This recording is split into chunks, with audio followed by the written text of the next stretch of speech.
प्रेमाची गोष्ट या मालिकेच्या आजच्या भागामध्ये आपण पाहणार आहोत.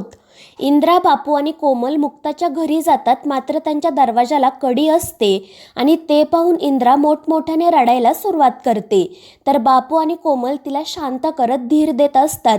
शर्मिला मात्र खूपच घाबरलेली असते आणि त्याच वेळी स्वाती तिथे येते आणि तिला पाहून इंद्रा पळतच जाऊन तिला मिठी मारते. मात्र स्वाती तरीसुद्धा तिला सईबद्दल काही सांगत नाही. ती म्हणत असते की आपण पोलिसांमध्ये कंप्लेंट करू आणि ते ऐकून बापूंना धक्का बसतो. ते इंद्राला आणि स्वातीला समजवण्याचा प्रयत्न करतात, मात्र त्या दोघीही काही ऐकत नाही. आणि त्यानंतर सागर लगेच म्हणतो की माझ्याकडे मुक्ताचा नंबर आहे, मी तिला कॉल करतो. मात्र मुक्ताचा फोन स्विच ऑफ झाल्यामुळे कॉल काही लागत नाही. तर दुसरीकडे सावनी आणि हर्षवर्धनच्या घरी पार्टी सुरू असते आणि त्याचवेळी मुक्ता तिथे येते. हर्षवर्धन आणि सावनी तिला काय हवं ते विचारतात. त्यावर मुक्ता त्यांना सांगते की मी इथे सईच्या आईला भेटण्यासाठी आले आहे. त्यावर सावनी म्हणते की मीच आहे सईची आई, नक्की काय झालंय? आणि त्यावर मुक्ता तिला घडलेला सगळा प्रकार सांगते. त्यामुळे सावनी खूप घाबरते. तर मुक्ता तिला म्हणते की तुम्ही प्लीज माझ्यासोबत चला, कारण कन्सेंट फॉर्मवर आई किंवा वडिलांची सही हवी आहे. आणि त्यामुळे सावनी लगेच मुक्तासोबत जाण्यासाठी निघते. मात्र हर्षवर्धन तिला थांबवतो. तो मुक्ताला विचारतो की त्यावर आई किंवा वडिलांची सही हवी आहे ना, मग त्यासाठी सावनीच कशाला हवी आहे? तो सागर कुठे आहे? त्यावर मुक्ता सांगते की मी त्यांनाही फोन करण्याचा प्रयत्न केला, मात्र त्यांनी माझा कॉल रिसीव केला नाही आणि त्यांच्या घरूनही कोणी आलं नाही. आणि ते ऐकून हर्षवर्धन हसतच म्हणतो की जर त्यांनाच त्यांच्या मुलीची काळजी नसेल तर आम्हाला तरी काय घेणं देणं आहे. आणि हर्षवर्धनचं हे बोलणं ऐकून सावनी त्याच्यावर खूप चिडते. ती हर्षवर्धनला समजवण्याचा प्रयत्न करत असते, मात्र हर्षवर्धन तिचं काही ऐकून घेत नाही. तर दुसरीकडे इंद्रा रडतच सागरला सांगत असते की आपण आधी पोलिसांकडे तक्रार करू आणि त्या मुक्ताला शोधून काढायला सांगू. बापू तिला समजवण्याचा प्रयत्न करतात, मात्र ती बापूंचं काही ऐकतच नाही. तर स्वाती शर्मिला जवळ जाते आणि उगाच सगळ्यांसमोर तिच्यावर ओरडण्याचं नाटक करते. आणि त्यानंतर ती हळूच तिला विचारते की ती कप सिरपची बॉटल कुठे आहे. त्यामुळे शर्मिला स्वातीला ती बॉटल देते आणि त्यानंतर पटकन तिच्या घरी निघून जाते. तर इकडे इंद्रा खूप रडत असते, तर सागर तिला धीर देत शांत करत असतो. तर दुसरीकडे सावनी हर्षवर्धनला समजवण्याचा प्रयत्न करत असते, मात्र हर्षवर्धन तिला म्हणतो की तू तुझ्या मुलीला कित्येक वर्षांपूर्वी सोडून माझ्याकडे आली होती, हे लक्षात ठेव. त्यावर सावनी त्याला म्हणते की हो हर्षवर्धन, पण आत्ता तिला माझी गरज आहे आणि मी तिथे फक्त कन्सेंट फॉर्मवर सही करण्यासाठीच जात आहे, मी तिथे कोणाशी बोलणारही नाही. मात्र हर्षवर्धन तिचं काही ऐकूनच घेत नाही. सावनी त्याला समजवण्याचा खूप प्रयत्न करत असते.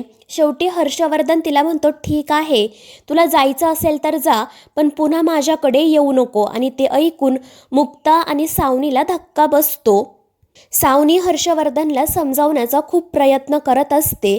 तर हर्षवर्धन तिला म्हणतो की मी तुला जाण्यापासून अडवतच नाहीये. तर सावनी म्हणते की हो हर्षवर्धन, तू मला जाण्यापासून अडवत नाहीये, पण मी परत येऊ नये म्हणून तर माझी अडवणूक करतोय ना. त्यावर हर्षवर्धन म्हणतो कारण जेव्हा तू त्यांना सोडून माझ्याकडे आली होती तेव्हा तू मला प्रॉमिस केलं होतं की तू त्या घरातील व्यक्तींशी संबंध ठेवणार नाही. त्यावर सावनी म्हणते अरे मग मी तिथे जाऊन कोणाशीही बोलणार नाही, फक्त सईला भेटून परत येईल. मात्र हर्षवर्धन तिचं काही ऐकूनच घेत नाही. त्यामुळे सावनी त्याला विचारते की तुला इन्सिक्युअर वाटत आहे का? तर हर्षवर्धन रागातच म्हणतो की हा हर्षवर्धन अधिकारी कधीच इन्सिक्युअर होत नाही.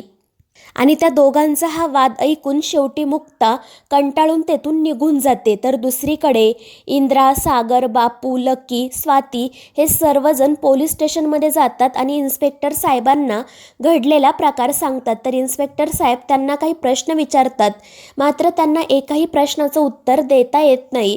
त्यामुळे इन्स्पेक्टर साहेब चिडून म्हणतात की ती डॉक्टर मुक्ताच तुमच्या मुलीला घेऊन गेली आहे, हे तुम्ही कशावरून म्हणताय? त्यावर लकी सांगतो कारण आमच्या बिल्डिंगच्या वॉचमनने तिला सईला गाडीतून नेताना बघितलं आहे. वर इन्स्पेक्टर म्हणतात की तुम्ही थोडं तरी डोकं वापरा ना. जर वॉचमन तिथेच होता तर ती मुक्ता त्याच्यासमोर तुमच्या सईला किडनॅप का करेल. मात्र इन्स्पेक्टरचं बोलणं ऐकून सागर चिडून म्हणतो की तुम्ही आमची तक्रार नोंदवून घेणार नसाल तर मी कमिशनर सरांसोबत बोलतो. आणि ते ऐकून इन्स्पेक्टर साहेब घाबरतात आणि लगेच सोसायटीमध्ये जाण्यासाठी निघतात. तर दुसरीकडे मुक्ताच्या घरी साखरपुड्याची तयारी सुरू असते. सगळे पाहुणे मंडळी देखील आलेले असतात आणि त्यानंतर छायासुद्धा येते. घरातील सजावट बघून ती लगेच तोंड वाकडं करते. तर पूर्व आणि माधवी तिचं स्वागत करतात आणि त्यानंतर छाया मुद्दाम त्यांना प्रतीकच्या घरच्यांबद्दल आणि मुक्ताबद्दल विचारते.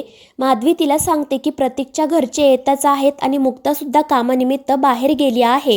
आणि त्याच वेळी प्रतीक आणि त्याच्या घरचे तिथे येतात. त्यांना बघून सर्वजण खूप खुश होतात. प्रतीकचे आई वडील आणि मुक्ताचे आई वडील पहिल्यांदाच एकमेकांना भेटलेले असतात. सर्वजण खूप खुश असतात. मात्र त्यांचा आनंद छायाला बघवत नाही आणि त्यानंतर ती उगाच बाहेर जाते तर तिला दरवाजाच्या बाहेर सागर आणि त्याची फॅमिली पोलिसांसोबत उभी असलेली दिसते आणि त्यामुळे ती खूपच खुश होते आणि लगेच जाऊन दरवाजा उघडते. तर इन्स्पेक्टर साहेब तिला विचारतात की मुक्ता आतमध्ये आहे का. त्यावर ती हसतच हो म्हणते आणि पुरू माधवीला बाहेर बोलावून घेते. बाहेर पोलिसांना बघून तर सगळ्यांनाच धक्का बसतो. माधवी इंद्राला नक्की काय झालं आहे ते विचारते. तर इंद्रा आरडाओरडा करत म्हणते की तुझी मुलगी आमच्या सईला घेऊन पळून गेली. आणि ते ऐकून सगळ्यांनाच धक्का बसतो. सर्वजण इन्स्पेक्टर साहेबांना समजावण्याचा प्रयत्न करत असतात. मात्र ते कोणाचं काही ऐकत नाही आणि घराची झडती घेण्यासाठी जातात. प्रतीकही त्यांना थांबवण्याचा खूप प्रयत्न करतो पण काहीच उपयोग होत नाही आणि शेवटी इन्स्पेक्टर मुक्ताच्या घराची झडती घ्यायला सुरुवात करतात. आणि यावेळी स्वाती आपल्याकडे कोणाचं लक्ष नाहीये हे बघून डस्टबिन जवळ जाते आणि रिकामी कप सिरपची बॉटल मुक्ताच्या घरामध्ये असणाऱ्या डस्टबिनमध्ये टाकते आणि पुन्हा सगळ्यांमध्ये येऊन उभी राहते. इकडे माधवी इंद्राला समजवण्याचा प्रयत्न करत असते की तुमचा काहीतरी गैरसमज होत आहे. मात्र इंद्रा काही ऐकूनच घेत नाही. ती म्हणते की तुझी मुलगी माझ्या मुलाच्या मागे लागली होती. सईचाच हात पकडून ती आमच्या घरामध्ये शिरण्याचा प्रयत्न करत होती. मात्र ते शक्य झालं नाही म्हणून आता तिने माझ्या नातीला किडनॅप केला आहे. आणि त्यांचे हे आरोप ऐकून सगळ्यांनाच धक्का बसतो. तर छायासुद्धा मुद्दाम आगीमध्ये तेल टाकण्याचं काम करत असते. तर दुसरीकडे मुक्ता स्वतः कन्सेंट फॉर्मवर सही करते आणि त्यानंतर सईवर उपचार सुरू होतात. त्यानंतर सई शुद्धीवर येते. तिच्या जीवाला आता कोणताही धोका नसतो आणि जेव्हा ती समोर तिच्या मुक्ता आंटीला बघते तेव्हा ती पटकन तिला मिठी मारते. तर मुक्ता सईला जवळ घेऊन मनाशी म्हणत असते की बरं झालं मी कोणाचीही वाट न बघता त्या फॉर्मवर सही केली. तर दुसरीकडे पुरू सगळ्यांसमोर हात जोडून त्यांना विनंती करत असतो की तुमचा काहीतरी गैरसमज होत आहे.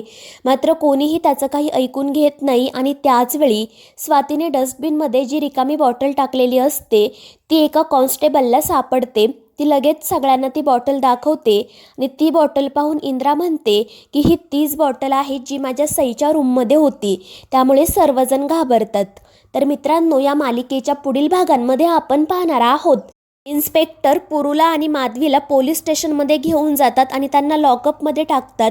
आणि त्यानंतर मुक्ता सईला घेऊन घरी येते आणि त्यानंतर तिला घडलेला सगळा प्रकार समजतो आणि आईबाबांना पोलीस स्टेशनमध्ये बघून तिच्या पायाखालची जमीनच सरकते. तर मित्रांनो, या मालिकेच्या पुढील भागांच्या अपडेटसाठी आपल्या चॅनेलला सबस्क्राईब करा.